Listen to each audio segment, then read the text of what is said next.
बोलो मेरे श्री गुरु महाराज की जय। बोल मेरे श्री परमहंस दयाल महाराज की जय। एक रोज इरशाद हुआ कि धर्मात्मा दो तरह के होते हैं। एक सकामी जो कामना सहित हैं, जो भी धर्म कर्म करेंगे उसमें संसार संबंधी भाव रखते हुए करेंगे। नाम की या यश की चाह अंतर में जमी हुई होगी। बड़े बड़े दानी भी क्यों ना हों, उनका किया नष्ट तो नहीं हो सकता है। उस धर्म के बल से स्वर्ग भोग कर मृत लोग आते हैं, उनका आना जाना बना रहता है। जब तक चाह है कौवे की रेट की भांति नीचे ऊपर होते रहेंगे, उनकी स्थिति नहीं होती। दूसरे निष्कामी जो भी कर्म करेंगे वह ईश्वर को अर्पण करते हैं। उनका अंतःकरण शुद्ध होता है, जिससे उन्हें ज्ञान प्राप्त हो जाता है। कर्म तो दोनों ही करते हैं, केवल भाव जुदा होते हैं। कर्म तो जब तक शरीर है करने ही पड़ते हैं। यदि अंतर है तो भाव का ही है। अंतःकरण शुद्ध होने की निशानी यही है कि विषयों से वैराग्य हो जाता है। वह जो कुछ भी कर्म करेंगे सात्विकी होगा, उनमें दिखावा नहीं होगा। कारण की दिखावे में राजस तामस प्राकृतिक सम्मिलित हो जाती है। जो निष्कामी धर्मात्मा कर्म करके ईश्वर को अर्पण करता है, ईश्वर उसकी अनजान भूल को भी सुधार लेते हैं। नारद जी एक समय श्री भगवान जी से मिलने बैकुंठ में जा रहे थे। उन्हें रास्ते में एक काला अपरिचित मनुष्य मिला, साथ चल दिया। नारद जी ने पूछा, कहाँ जाते हो? वह बोला, तुम्हारे साथ। नारद को बुरा लगा कि यह विचित्र सूरत का आदमी मेरे साथ जाएगा तो लोग क्या कहेंगे। उससे कहा कि हमारे साथ मत चल। वह बोला कि मार्ग तो तुम्हारा बनाया हुआ नहीं है, ना मेरे पाँव। नारद चुप ही रहा, करता क्या। रास्ते में एक नगर आया, वहाँ का सेठ धर्मात्मा था। नारद जी वहाँ गए। सेठ ने बड़े प्रेम से नारद के चरण धोए, पूजन किया। वह सेठ साधु महात्मा को सोने चांदी के बर्तनों में भोजन कराया करता था।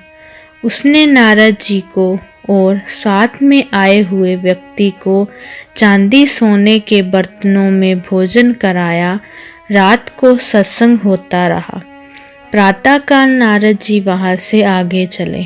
अब रास्ते में नारद ने क्या देखा कि चांदी सोने के बर्तन उसकी बगल में थे। यह देखकर नारद जी को बड़ा क्रोध आया कि ये तूने क्या किया सेठ, कि ऐसी सेवा और तेरा ऐसा नीच काम। हमारा साथ छोड़ दे। वह बोला, साथ ही चलूंगा। नारद हैरान था कि इससे पीछा कैसे छूटे। फिर रास्ते में उसने बर्तन चिड़िया मार की स्त्री को दे दिए। नारद को बुरा तो बहुत ही लगा, पर उस पर कुछ बस ना चला। खैर, फिर चलते हुए रात को एक धर्मात्मा भक्त के पास पहुँचे। उसने भी बड़े प्रेम भाव से नारद जी का पूजन किया, भोजन कराया। रात्रि को सत्संग होता रहा। उस भक्त की गोद में एक छोटा सा बच्चा था। सत्संग सुनते ही भक्त बीच बीच में उस बच्चे को पुचकारते जाते। नारद ने कहा कि एक चित्त से कथा नहीं सुनते हो, मन तो एक है, या कथा सुनो या बच्चे को पुचकारो। भक्त बोला, इस बच्चे के पैदा होने से मेरी वृत्त दो तरफ हो गई है। यह बच्चा हठात मेरी वृत्त को अपनी ओर खींच लेता है। पहले ऐसी नहीं थी। नारद सुनकर चुप ही रहे। प्रातःकाल वहां से विदा होकर चल दिए। मार्ग में नारद ने उस मनुष्य की बगल में कुछ देखा। पूछने पर मालूम हुआ कि उस धर्मात्मा के बच्चे का सिर है। यह देखकर नारद को बड़ा दुख हुआ। उसकी वृत्ति सही ना हो सकी, लगे उसको मारने। वह भी हट्टा कट्टा था। दोनों में मल्ल युद्ध होने लगा। जब नारद ने उसको बगल में खूब दबाया तो क्या देखते हैं कि वह तो विष्णु भगवान थे। नारद आश्चर्य में आकर दूर खड़ा हो गया। तब भगवान हंसकर बोले, नारद क्यों, क्या हमको भूल गए? नारद ने हाथ जोड़कर विनय करी, प्रभु मुझे हैरान करने के लिए ये क्या खेल रचा? मैं आपकी माया से हैरान हूँ, जो शक्ति बनाई और जो दो काम किए थे, इसका क्या कारण था, ये मुझको समझाइए। भगवान हंसकर बोले, नारद तू सबसे कहता फिरता है कि भगवान सर्वव्यापक है, हर शक्ल में है, हर ठोर मिल सकते हैं। अब समझ आई कि तू मुझे वैकुंठ में या इसी शक्ल में पहचान और देख सकता है।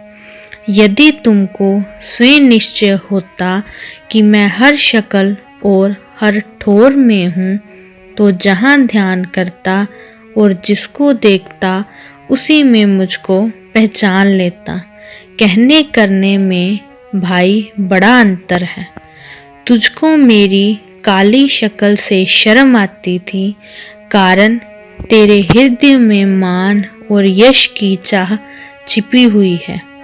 यही कारण है कि मेरी माया को ना समझकर विचलित हो जाता है और मेरी माया मेरे भक्तों को व्यापती नहीं।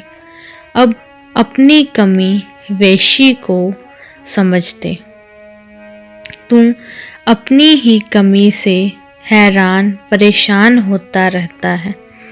नारद बोला, भगवान मेरी सकाम वृत्ति का ही कारण है जो बारंबार उलझन में डालती है, परंतु वह सेठ और निश्चल दास भक्त, ये दोनों के निष्काम भक्त हैं। इन दोनों को क्यों हैरान किया? भगवान बोले, वे दोनों मेरे इस काम में अति प्रसन्न हैं। जाकर देख। सेठ किसी कामना की चाहना न रखकर मेरे भक्तों की मेरे ही रूप से प्रेम से सेवा करता है, परंतु धन अधिक होने के कारण चांदी सोने के बर्तनों में भोजन कराता है।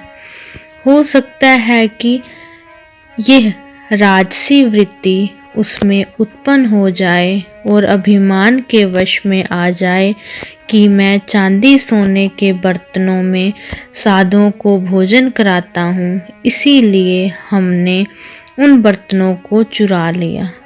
अब पत्तलों में ही साधुओं को भोजन देगा और वह तेरा यश गा रहा है कि हरि भक्त के आने से मेरी भूल मिटी।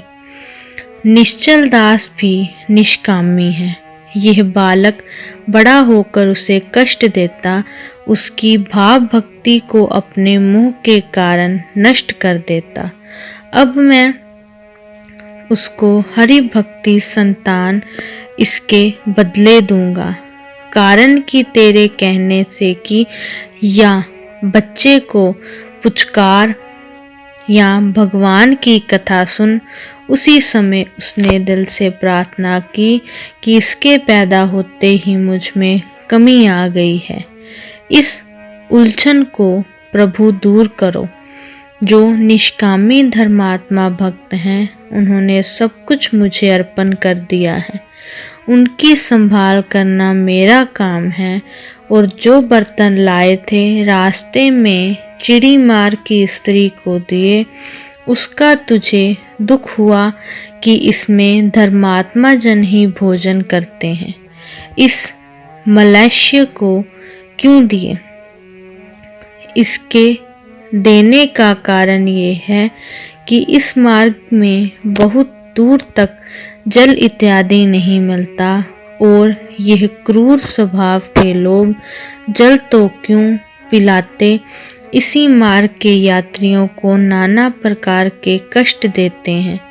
आज से इसकी वृत्ति में परिवर्तन हो जाएगा कि महापुरुष बड़े दयालु होते हैं, उनकी सेवा से बहुत कुछ प्राप्त होगा, क्योंकि पहले सकाम से ही निष्कामता प्राप्त हो जाती है। राजस तामस वृत्ति के मनुष्य निष्काम भाव नहीं रख सकते, इसीलिए उनको इस ओर लगाने के लिए उनको यह बर्तन दिए। सेठ को अभिमान से बचाना था और इन क्रूर वृत्ति वालों को इस ओर लगाना था, इसीलिए यह काम किया। तुमको भी कई बार लगाया और बचाया है। सारांश यह है कि निष्कामी किसी प्रकार की इच्छा को ना रखकर उसके तन और मन से जो भी कर्म होते हैं सब प्रभु को अर्पण होते हैं। इसीलिए उनकी जन्म लेने और मरने की कल्पना मिट जाती है और सकामी राजसी तामसी वृत्ति के कारण जो भी कर्म करता है नाम और यश की चाहना के कारण ही करता है, इसीलिए उसके आने जाने की कल्पना लगी रहती है।